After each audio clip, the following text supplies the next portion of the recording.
Cidalia Ruao a accouché quelques jours seulement après que le cyclone Freddy a touché terre au Mozambique. Le village natal de Cidalia, à Quelimane, s'est à peine remis de la tempête que le choléra s'est installé. Le choléra a tué de nombreuses personnes dans ce village. Nous aimerions que le gouvernement nous aide. Nous manquons d'eau potable et de bien d'autres choses. Le choléra a tué beaucoup de gens et le cyclone a endommagé beaucoup de choses. Beaucoup de gens ont perdu tout ce qu'ils avaient. Le pays était au milieu d'une épidémie de choléra qui a explosé après l'arrivée du cyclone Freddy.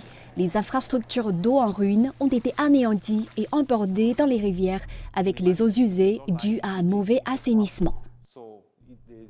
Quelimane est une ville basse, c'est un marécage. Les nappes phréatiques sont donc très remplies d'eau usée et d'eau mixte. Cela pose également un défi en termes de lutte contre le choléra, car les gens vont chercher de l'eau à partir de ces sources d'eau contaminées.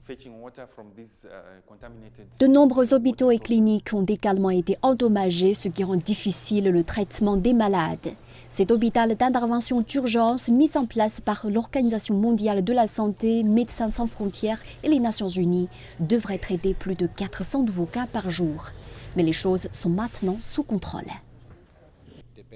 Le nombre de lits n'était pas suffisant car le nombre de patients était très élevé. Nous avons eu moins d'une vingtaine de cas au cours des 2 dernières semaines. Cela signifie qu'en un mois, l'épidémie de choléra est devenue sous contrôle. Ce n'était pas facile, il a fallu travailler plus de 18 heures par jour. Les campagnes de vaccination de masse et les programmes de sensibilisation communautaire ont joué un rôle dans l'endiguement des nouvelles infections. Nous assistons à une représentation théâtrale faite par le groupe Teatros Retratistas, l'un de nos partenaires ici à Quelimane. Il ne s'agit pas seulement d'apporter des vaccins, mais aussi de travailler avec la communauté par le biais de différentes plateformes communautaires pour sensibiliser et créer le mois de la vaccination.